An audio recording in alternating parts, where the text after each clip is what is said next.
how to deal in leadership, the cybersecurity threats, and how to get the people to deal with them. In the age of technology, when you go home and you talk to your kids, your wife, your mother, whoever it is, are you excited about telling them that you closed 50 password resets?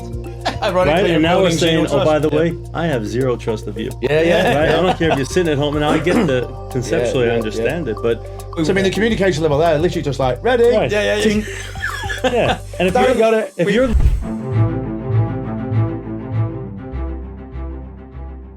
So, episode 3, Danny, the podcast we thought we would start. It's looking good, huh? No, it's 3. Actually 4, because we did a trailer. Yeah, we did, so it's kind of 3.5. So, guys, welcome to episode 3.5 or 3 of the InfoMatters podcast. And today we have, of course, our usual guest, who we shall introduce in a second. We shall. We have some feedback. We've been getting some feedback. We do. First of all, thank you all for those who've subscribed. You rang the bell. Thank you very much. I did take a dump, the XL version. The following's been great, so nothing but thank you. Exactly. It's going well. And again, we're going to welcome a friend, an old work colleague. You wouldn't believe this.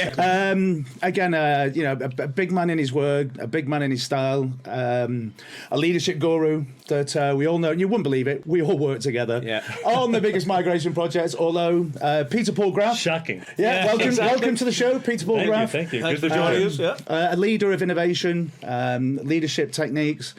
When we used to work together, used to manage probably the largest global service desk of one of the biggest blue chip companies that we've mentioned before.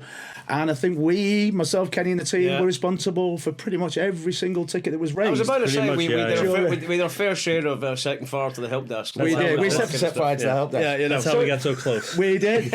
So from a global service lead to a senior advisor to a CIO, we welcome Pete Paul Graff on board to give us an overview of how to deal in leadership, the cybersecurity threats, and how to get the people to deal with them. And over to you, Pete. Thank you very much for coming on. Thanks, Dan. Nice to be here. Good to see you guys. Nice to catch up. Yeah, it's been great. We'll tell some stories in a bit. You know that's coming.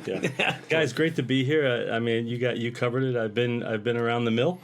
I've been in IT for over 30 years. In different ways, shapes, or form. From customer service to leadership. I think it's my passion. I think my passion in life and my purpose in life is to help others achieve their goals.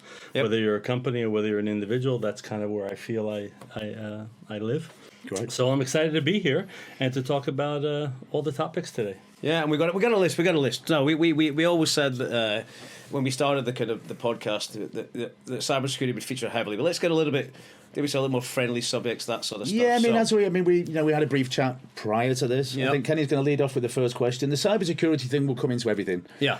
Because in a place of work these days, whether it's, as you've experienced, is training and teaching leaders to be responsible for their cyber threats and cybersecurity and the workforce that you'll either outsource or train to do so. Yeah.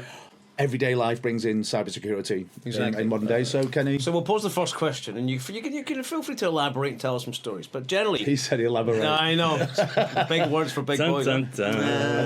Technology is an ever-evolving feat. And we know we'll come to the cybersecurity element of I guess, shortly. But how do you maybe from your own personal perspective, how did you navigate your career? How did you motivate others when you stepped into leadership? That sort of stuff. I think for me, my foray into technology was kind of a happenstance. I was in the military, and they asked me what I wanted to do, what training I wanted to have, and I said I wanted to be an air traffic controller. And they probably looked at me and said, "That figures." That's not going to happen. Yeah. And they said to me, "Hey, that's filled up. What else do you want to do?" I said, "What do you got?" I'd rather heard cats. Yeah. And he said cats. They said computer operations, and I was like, "Right, I think computers might be something someday." Yeah. So maybe that's kind of how I jumped into it. But I think technology is just.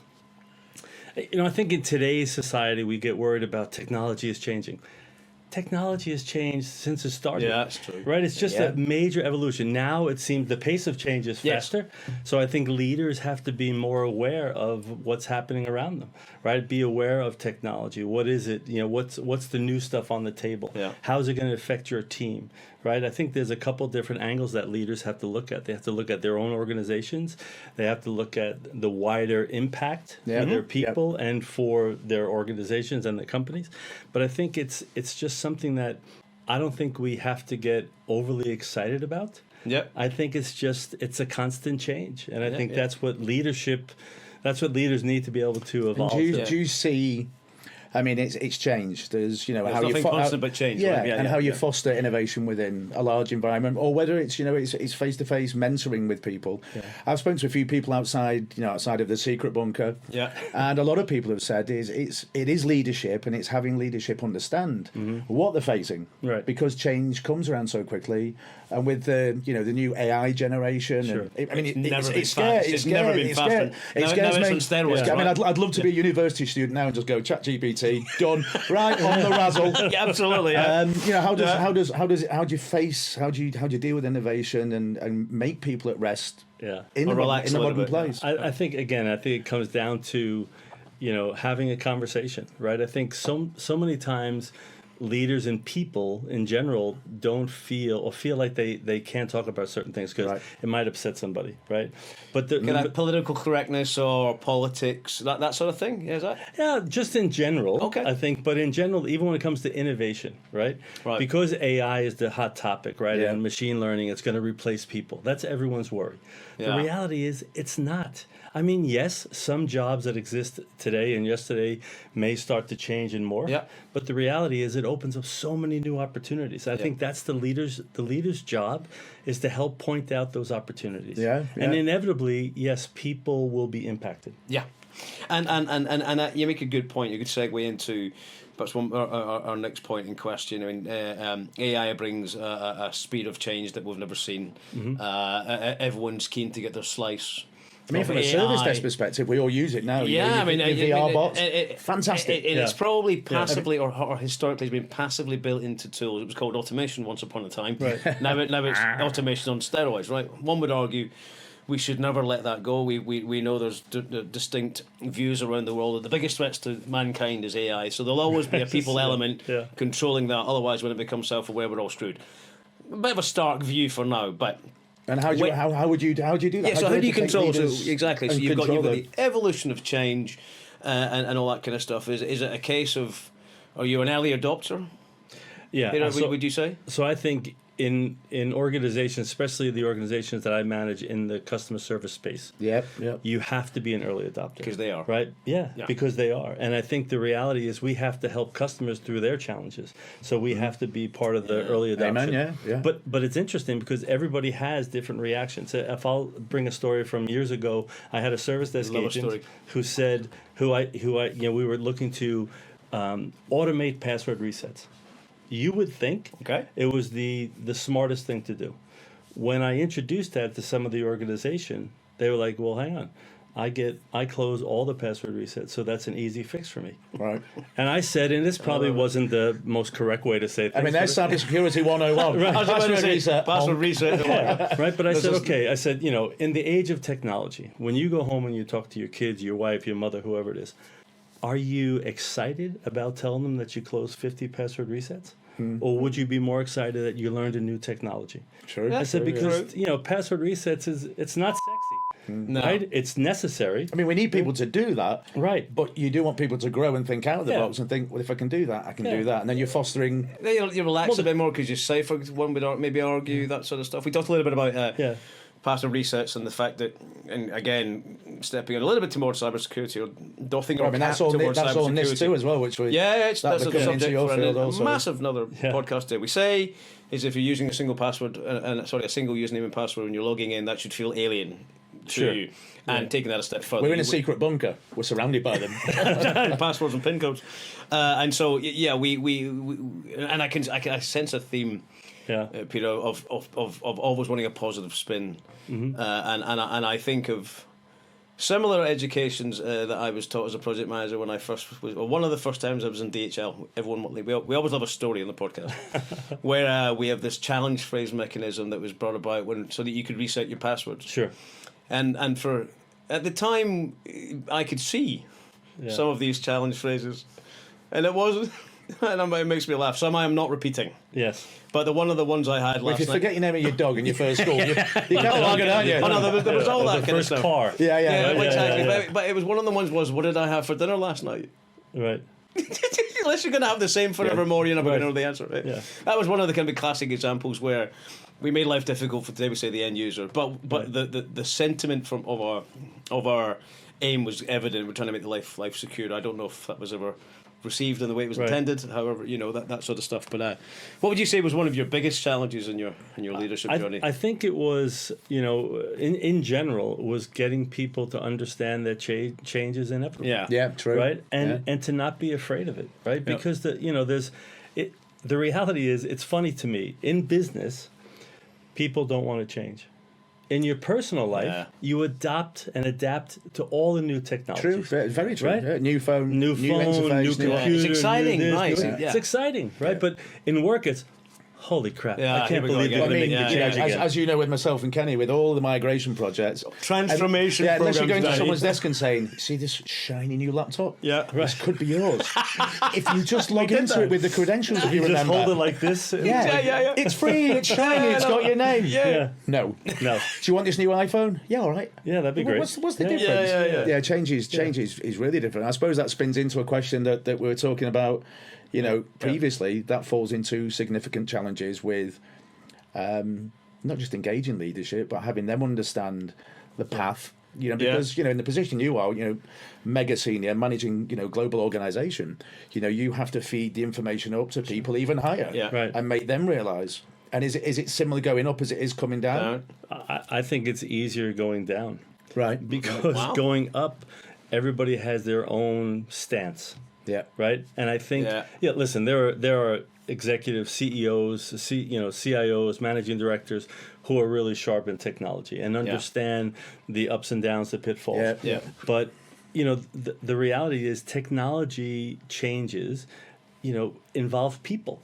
Yeah. So you have to be people centric when you start to make these changes. And I think sometimes at the very senior level, we may talk about being people focused. Yeah. But the carpets don't match the drapes, right? It doesn't always. That can also, yes, I know. Different story. When I said that to you, I'm thinking, this may be. But I think that's the challenge, right? You talk a good game of this where people focus with it, but the reality is it doesn't feel that way to the people, right? So I think that's where mid-level managers, senior directors, VPs need to be able to interpret the message that's being sent and be able to understand how does it impact you. Yeah. And I think the challenge is sometimes the challenge is everybody talks at this 20,000-foot level. I don't give a crap. Sure. I want to know what is it for me, and for you and your team, and the end user. And of course, you do notice when you take a message north, if you're applying some new policy, delivering some new tech, everyone goes north because the degree of seniority means maybe they argue their way out of it or request their way out of it. Whereas as you go down the chain, we're a bit more command and compliant, arguably, and so I can understand going north and the organisation can be that kick in the head. And north is where the money comes from, right? Yeah, so you have you have to find the way to, make them happy, but also deliver the end results. Exactly. But just going back to leadership for a minute, today's environment has changed so much, right? Yep. So much more social media. Leaders have to be, have to be nurses, have to be mothers, have to be fathers, have to be everything in between, and it's not an easy job. And I think leaders also need support, right? And I think that's really important because they have to understand, what do they need to be okay? Yep. Whether it's psychological safety, resilience is, to me, one of the keys for leadership nowadays. And I think, then once they feel comfortable for themselves, warm and fuzzy, they now have to be able to make you feel warm and fuzzy. But I've never thought of it that way because you expect leadership to lead, right? But what makes them a leader? Who gives them the scratch on the back and a rub the feet and some grapes? All that kind of stuff. And I think one of the where I was, and we talk a lot about where we were during COVID. I don't think I know where I was for 3 years, but we talked a lot about. I don't think anyone knew where we were. No, I was home in my house for 18 months. Okay, it was horrible. I was in here painting this place. I was going to say. Secret bunker, and for 18 months, I heard a lot about being psychologically safe. Yeah, and I had reason to explain recently. I had a recent conversation. I never felt psychologically safe. And there was various reasons for that. They're not for the podcast, but I now feel psychologically safe where I work because everyone is mindful of your well-being. Because let's be honest, you're a bit of a shit of a person. You could be shit to other people if you feel shit yourself, right? So if it tends to be the way it goes around. Exactly. And when you first started talking about psychological safety, people, it's a poo-poo thing.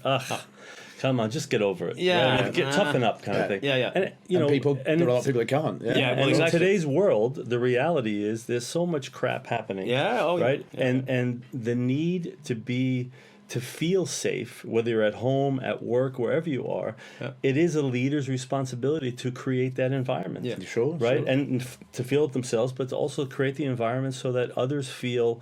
I can have a bad day. I can tell Pete that, I'm not feeling good or this happened in my life. And, the challenge is, a lot of people talk about, work is my work family, right? Yeah. And there are people who get violently opposed to you're not my family, right? Yeah. But the reality is you spend a lot of time, and whether you're in the office or remote, you spend a lot of time with people. Yeah. And I think, we need to make sure that we're looking after them in a way that makes them feel that they can talk about things. Yeah. And they're not going to be, they're not going to be laughed at or. I remember we were chatting. Yeah. Sorry. No, I was just going to say. No, go for gold.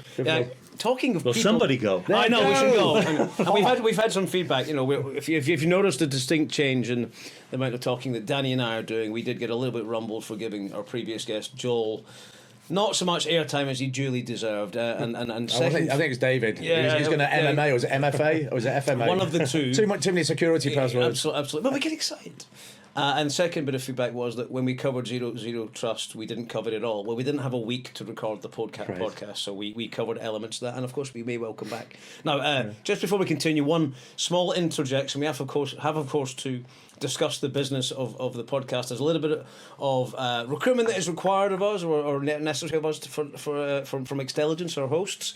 They have about 6.6 bazillion roles to fill, and of course they are very keen that if you happen to be in the market for a role, somebody who and not just cybersecurity, development, all interesting a media multitude technologies. Of roles. Our beautiful host, Elena, sitting behind, is inviting you to visit Xtelligence.com or indeed email info. No, it's not. It's hello at InfoMattersPodcast.com. We will put that on the screen because I've probably screwed that up. But yes, of course, if you have a role. Anyway, back to the podcast. Danny, you were saying. Yeah. He forgot. No. Well, no. We were discussing, briefly before we came into the secret bunker. An example of one of the previous assignments that you were on was, a very successful company, acquired multitude of companies over their time, was looking to go public, and you were brought in as a consultant to say, look, this is what you need to do. Here's your strategic plan. But you need to invest in cybersecurity. You need to invest in infrastructure and BPO services to do so. And his general reply was, well, that's too much money. I don't really want to do that.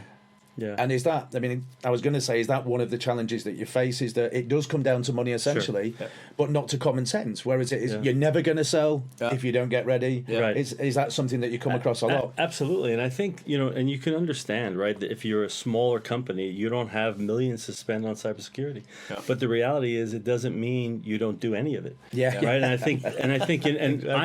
I am a supporter of cybersecurity, but I'm also a challenger, because I do think, as we talked about a little, Danny, is, whether it's process or governance, it just can't get in the way of progress. Sure. Right. And I think cybersecurity, sometimes some of the folks that are in the field have a tendency to put up, blocks, from people to be able to get stuff done. Very much so. Right. And I think you have to find that balance. And when you mention the word zero trust, it actually it's a horrible name. Of course it is. It's a horrible name. It makes yourself and all your partners feel like you don't like them. We shouldn't say that outside this room, Because all we're doing in any company organization is you're trying to build trust. Right? And now we're saying, by the way, I have zero trust of you. Yeah. Right? I don't care if you're sitting at home, and I get the conceptually, I understand it, but we got to come up with a better word. It's a harsh phrase. It's a hard sell, right? But I also think the need to be stringent in security is absolutely key.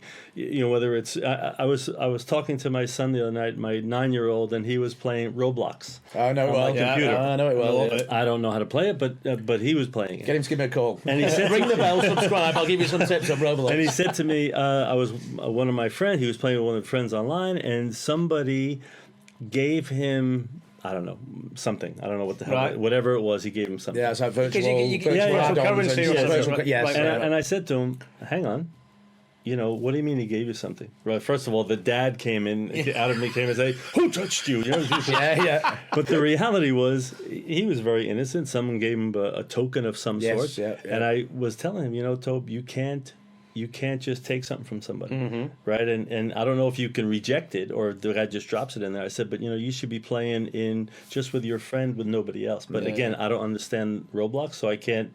He may not have had that option. That's the aim of the game. I think it's one to many. But everything's opened up to the whole world. But it's that simple, right? Is my 9-year-old doesn't understand it fully. He got it free. Why can't I have it? Well, I can't have it, right? It's a just token. give us your IP address. I don't know what the hell I'm going to do with it, but it's a token.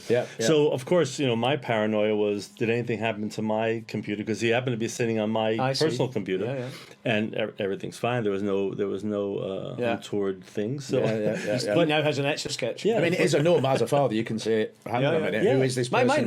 What does he want back? But my niece, on that very point, sorry again to interrupt, I'm going to get murdered. Wait and see. She was relieved of what I believe to be some digital currency.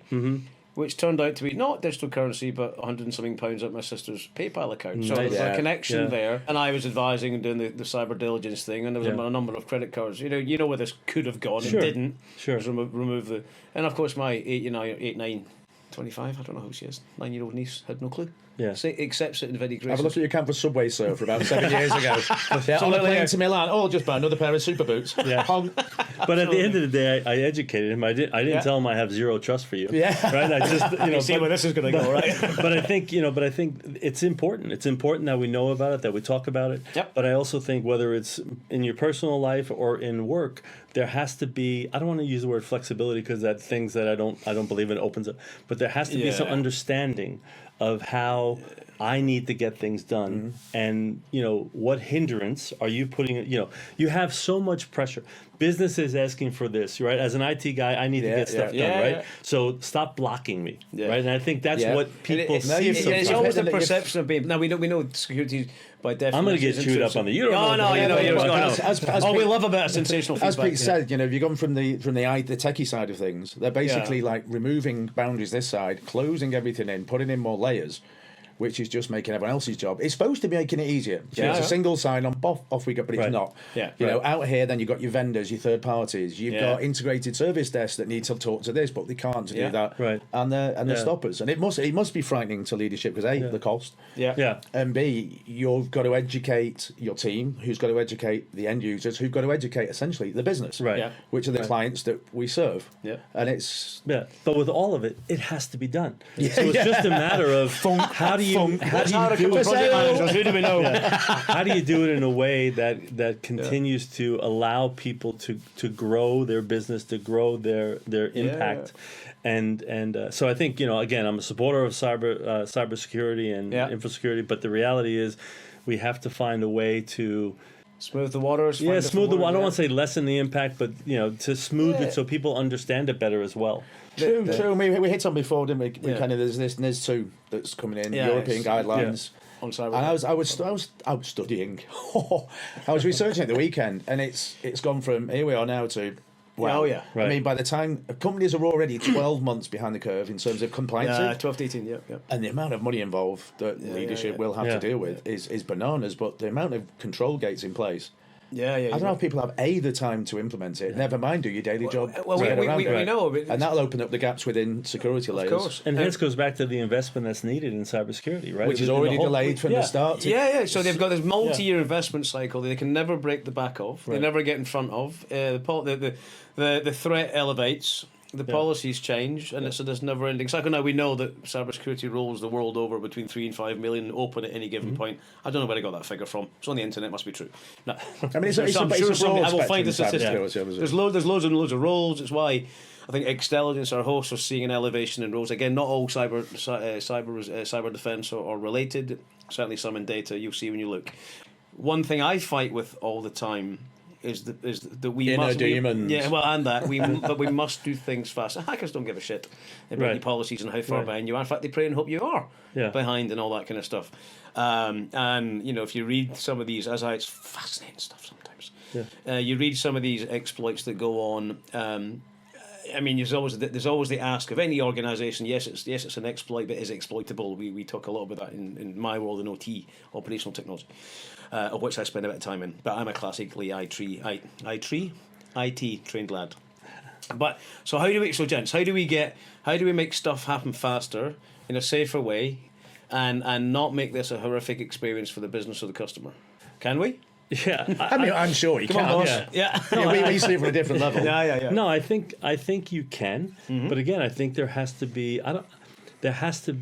You have to share exactly why are we doing this and what's the impact if we don't do it, right? So I think people need to be educated as well, right? And sometimes we just do stuff because we have to.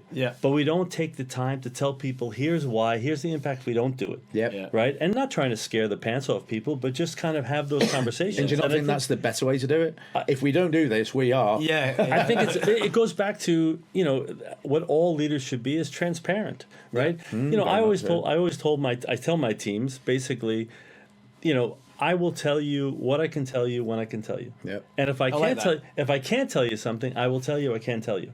And once you've been watching The Sopranos, haven't you? Tony, what's your name? Tony. and once you've established the level of trust with your teams, then they understand that Pete tells he can't say something, it must have to get done. Right. And of course, they're not saying everyone's happy. Right. But the reality is that's why it's so important for leadership to build that level of trust with their organizations. And it doesn't take a day. Right. It takes a while, and it takes consistency. And my question or point there, people's a bit loaded. You're hired as a PM. You got 9 months timeline, 9 months money. You haven't got that. What I have seen on occasion is that it's not a luxury. It should be done. You need to build the trust. You just have no time to build the trust. Therefore, the comms go out and they're stark and they're horrible. And we're doing it tomorrow. When we talked last week or a week before, whenever we shot this, I forgot. We shot a bunch of them at the same time. I forget when we shot them around at Christmas time. Not that it's, you get the point. Before I was old. Well, exactly. Sorry. I should say it. Doesn't matter. Moving on. Cut. So when we were compelled to move faster, and you have all these things, and you have these limitations. Your scope, budget. We're classically trained project managers. That you don't have those. And I'm going to call it luxury to try and corral organisations into acting. You do need to do stuff. But this is a little bit wrong. Honestly, Kenny, I don't think that's your problem as a PM. No, true, As a PM, again, it falls back on the leadership to say, this is the big direction. Here's our strategic vision. This is what we're doing. Here's why we're doing. Kenny's going to lead it. Whatever the situation is, and it's we need to help them get things done, and we should be there as the buffer. We should work together more often. This is great. No, I think it's true because sometimes we just say, toss it to the project team. And it's BS. So can you curse? No, you can say bullshit. We're right load of plum shit. but I think that's the problem, and that's where again leaders deflect to other people. And I think as leaders, you have to take ownership of the responsibility for your organization's part in whatever we're doing. Yeah, good or bad. And so a huge chunk of your work, has to ensure communication and collaboration on all levels, which we invariably, as PMs, chances are the project's already been run. It's only 2 million in debt, and it's like Danny's done a good job. So the communication level there, literally just like ready. And if you're leading a service desk organization, or if you're forget about leading, if you're an agent on the phone, you need to know what's happening in whatever rollout we're doing. Tsunami of shit. And this is what we're going to what's the impact to the end user? Here's what you can expect. And I think that's where around anything in IT. there needs to be better communication, cross-functional organization. There you go. Yeah. And I think, unfortunately, people kind of get in their huddles, right? And they're like, this is what we're doing. Just deal with it. Right? And not whether it's a PM or infrastructure or service desk. We have a tendency to deflect and say, well, we did our part. See you later. That kind of horrible silent approach. They went for the PM and shoot the PM. You go into the service desk in the company we work for, and there'll be the French department are like, oh, he's English, you don't talk to him, talk to the German. Schnitzel pop and Klinken pop. Well, the Dutch would deal with it. And the Turkey goes, no disrespect to French Germans. Somehow we've just offended all the EU. Not for the first time. I'm sure there'll be more of that. All said in jest. But the point I was going to make was, you mentioned a point that got me thinking. You said, when I've been doing end user communications for years, I can't remember the last time I put a phone number whereupon you would phone a service desk. Right now, I think that's the trend towards self help. We used to remember with laptops. We did. The trend was always towards self help, or indeed is towards self help. We're a bit more portal driven. The tools have got smarter. The portals are a bit more graceful. A lot of them used to look like shit. That kind of stuff. I'm thinking of the ServiceNows of this world. We're not sponsored yet. But in the event we become sponsored, hint. Call me. Then you can be more. People won't want self help because phoning a service desk historically is who wants to sit. But the thing is, people as Peter fully knows, service desk kind of not gets looked down upon, gets looked around. But you join a new company, the first thing I do is, what's the number for service desk? And get to know them. Right. And now you've got virtual bots and clients, fabulous. Right. Love it. We didn't have those back in when we were migrating the planet. Yeah. And it's fab. And you just think, you know what? They are so underrated because without them, I can't even log into my new machine. I could, in fact, I could literally navigate to my iPad now, and I bet I've still got the help desk number from Company shopping. Not my name. 22422. Exactly right. Yeah. And I've because that's the first, or even Deutsche Bank when it was. So from a leadership perspective, I mean that's they're a huge portion of getting shit done, as we like to say, within an organisation. Absolutely. And that's something that you did for donkeys. I mean, that's how we got to know each other. That's how we got to know each other. Yeah, and so up till recent days, I mean, have you stuck with those old service management roles, or dare we say has things moved on? Yeah, well, I think we've and by that I mean a segue into what you're doing currently. As you need to do today, you need to be a chameleon, right? So I think I think for me, I've had I've had a journey. After I left one of the Fortune 500 companies, I took on a fractional role. After I left there, I started doing some consulting work, and I'm working as a CIO/consultant for Key and Spark, which is just a boutique leadership consulting organization, and we work with leaders to help them understand their challenges, right, and help them, give them a place to be able to understand how they grow and how they change. And what are the common? Are there any common denominators that their challenges that they come to you regularly and say, you know what, Pete, it's the same thing. And then somebody else down the road go, you know what, I've got the same. Is there a common denominator? I think it is. I think it's that resilience. How do you stay resilient? Because so many things are coming at people all the time. It's that how do you build in that resilience? Never-ending, they come. We're being beat up. I have to do this. I'm working, 13, 14 hours a day, 7 days a week. How do I get over that hump? And I think part of the challenge is, in corporations, we talk a good game about giving people space, but the reality is, really in IT. There's no space. Your own, right? And, and it's funny when I hear people nowadays, some of the younger generation coming into IT. When I came in, it was expected. Something breaks, you fix it. Yeah, right. Done. Yeah, sure. Sunday, Monday, Tuesday, Wednesday, Saturday, doesn't matter. Vacation, no vacation. And there'll be people that say, "Well, we give people space," and they have to. And I agree. We need to give people time. Yeah. But you also need to have a little bit. When you're in IT, you need to have that willingness to help, right, and be resilient, and to be able to get past things. I'm probably different than most. I believe it's my job to manage my work-life capability. I never look to my boss to do that. I always look to myself. Because he's always playing golf. I can't ever reach him. And exactly. But I do think there is common things where people just need to understand, how do I manage all the things coming to me? How can I be the best leader I can be, and also take care of myself. Yeah, right? and there's no. I think we've all been given enough rope to hang ourselves in post-COVID world, whereupon you need the psychological safety of your own space and a bit of downtime. And it's okay to say, when it comes to man's health, which never gets the best enough airtime, in my opinion, it's okay to say I'm not okay, and if you need to take an afternoon to go and square your mind, so be it. Yeah. And I've, now that I'm getting older. I'm beating you. Yeah, you definitely beat me to it. Well, not by that much. And there's no way he's what Ring you said the bell, he was. subscribe. There's no way he's what you said he was. I'll tell you that right now. He's built like a brick shit house. I'm historically shit at looking after. I'm gung ho, straight in, and and I am for the duration. And when it comes to assignments and project contracts, when one's rolling off, invariably the next demands come in, and you're always fearful of, well, do you take that time out and have the break? And you told me for years, take the bloody break, Kenny. Yeah, you've not had a holiday in years. I'll do it regardless. Yeah, but Kenny, we've been programmed over time to just get it done, right? Yeah. And I think that's where, not to plug keyandspark.com, but the reality is you can have a link. That's where we kind of, that's our wheelhouse to help people understand. Yeah. How they can take care of themselves. And it's not, listen, suicides are rising across the world, right? Between young and old, people who just need help.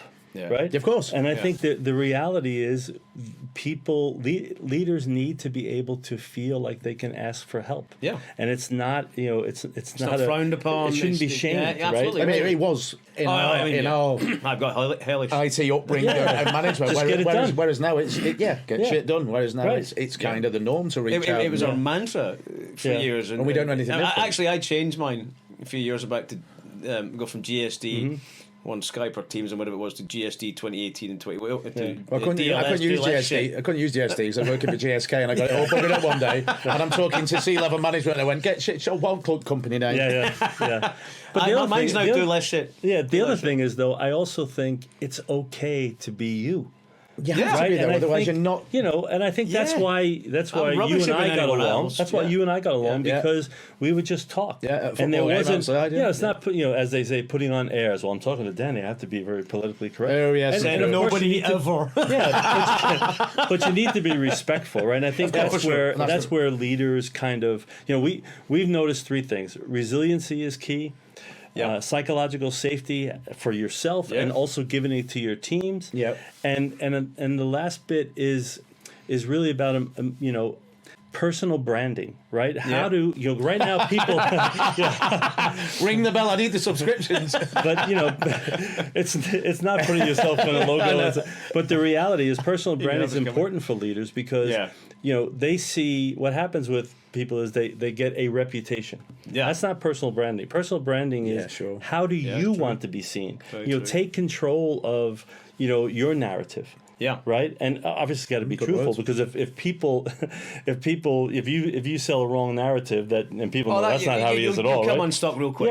But the reality is, how do you want to come across? And I think that's really important for people is to focus on, as a leader, focus on your personal branding, and not just leaders. I think throughout the organizations and individuals, whether it's your personal life or business life. Exactly. I think I've got one more that I'll finish on, and then over to Ken is. We were also we touched on briefly previously. We had the pandemic, the COVID, people home office, remote working. Right. How have you seen that affect people, leaders that now have teams that are at home? Whereas before you could go in and you had thousands of people that would see you physically. Right. Because management to me is I want to see a boss. Right. I want to touchy feeling. I don't mean that touchy feeling. But it's the same as you remember when doing projects. You'd fly out for a kickoff. You know the people. You take them to a restaurant. You know them. Yes. I joined a company a year ago and did a contract. It was 100% remote. Right. Yeah. And about 50% of the people, my colleagues, my peers I work with, didn't even have video cams on. So I didn't even know how they looked. Yeah. And that changed my approach to my team and how I delivered. Sure. I still delivered. Yeah. But it became impersonal. Different. Very different. Yeah. How have you found that? I think again. I think it's first of all, people love working remotely. Right, there are a handful that want to be in the office and want to get the free coffee. And 5 kids, angry wife, paying the rent.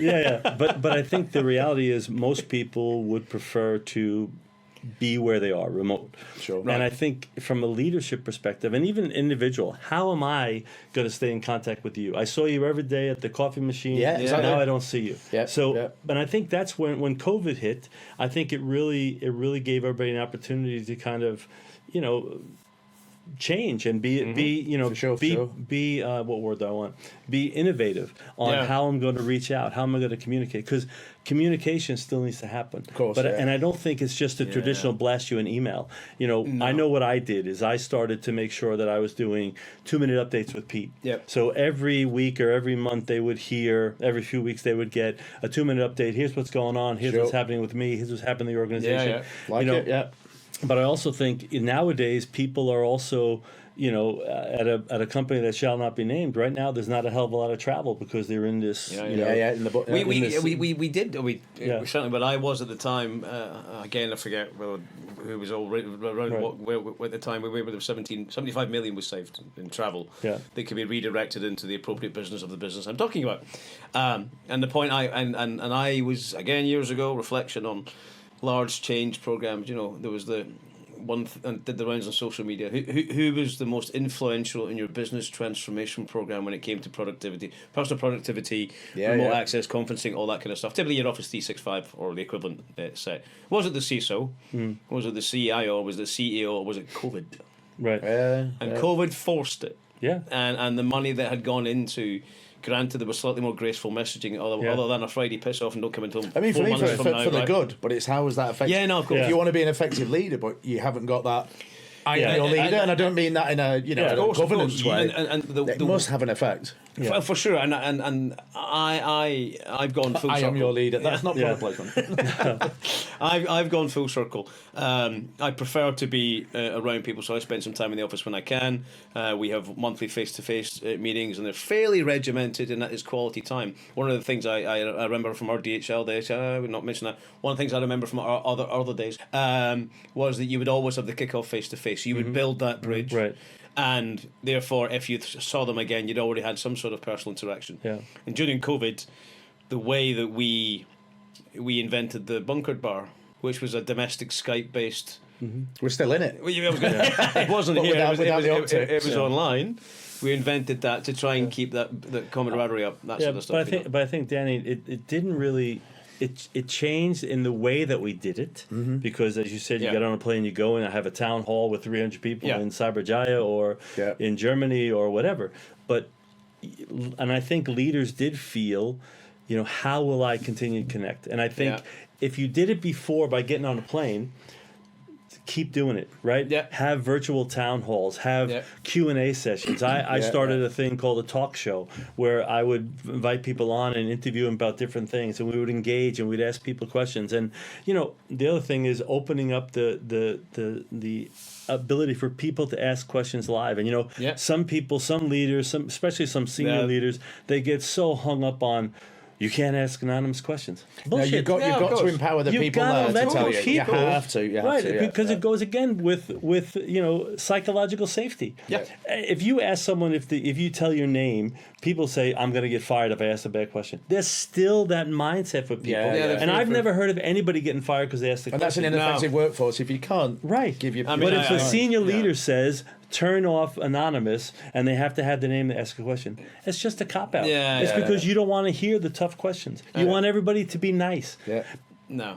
Bullshit. Absolutely. Sorry, you can cut that out. No. But the reality is you have to give people opportunity for them to feel comfortable. Yeah. And that goes back to psychological safety, right? Absolutely. If they feel comfortable to say, hey, it's Pete, I'm asking this question, great. Yeah. If they feel comfortable to say, I work in infrastructure operations and I'm in Prague. Yeah. Great. At least know that the subset of questions is coming from Prague or from whatever it might be. But there's so many senior leaders who say turn that off because if they're not brave enough, it has nothing to do with bravery. No. It has to do with how have you made them feel versus the right? If they have zero trust for you, well done. Back to zero trust. It's going to feature. But if they have zero trust, then that's going to make them trust you even less. Yeah. So I think this is why I was saying it's easier sometimes to talk, at at a certain level, and I don't want to say down because it sounds derogatory, but cascade it through the organization than it is to build it up, because they have their own way of driving things. And I swore to myself that I was going to be consistent, whether I was a CIO, CEO, senior manager, director, or service desk agent. I was going to be me. Right, I got to be me. That's who I am. So I think that's the number one. Huh? That's the number. You got to be me. You don't have to be me. You have to be you. That's the perfect. You be you, and I'll be me. And that's the perfect wrapper. Thank you very much. Exactly.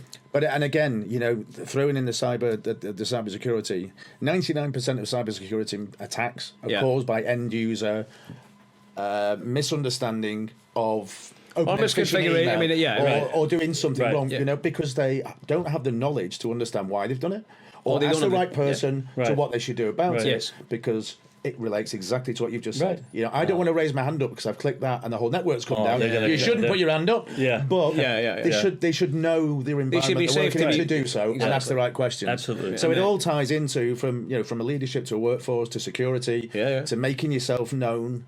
To making yourself understood and leading. And the personal branding part there, we know our wasn't your cue, is essential. I mean, we all have our personal brand. You arguably could say part of that's reputation. I personally think it's branding. You convey what you want people to know. You do that through a multitude of ways. LinkedIn, probably a classic example. We know people who we've worked for and worked with that I would argue have not worked well on their personal brand and need to do some work, but things have moved on and some have got a lot better, and hopefully in my case as Peter said, it's empowering people. So if you're a good leader and you empower people, they don't make mistakes because they feel they're equipped and supported to do what they need to do, not a job, but do what they need to do properly, and that's you summarized it beautifully. And I think leadership is not a popularity contest, right? I mean, you have to you want to be human, right? Yeah. But you don't necessarily have to be liked by everybody. You could be the best leader and you have 60% of the team that says you're okay, 40% still don't like you. Yeah. You could have done anything right. So you're never going to be 100%, right? But I think you need to give people the opportunity to see who you are and to make sure that they're comfortable with you and that they gain. You gain their trust and they gain your trust, right? And I think that's just the key. And so leadership to me is the most important thing. And I know that we go through these cycles of leaders need to be technically competent, and I think leaders need to lead. Right? Technical, you have the people to do. Yeah, I can hire technical and ethically, all that kind of stuff, and do with sympathy and empathy and all that kind of stuff. And talking of 100%, before we have to put 50 pence in the meter and the lights go out, we're going to wrap this up. We're going to wrap it up. Don't forget to ring the bell, subscribe. And as we said previously, InfoMatters is powered by Xtelligence.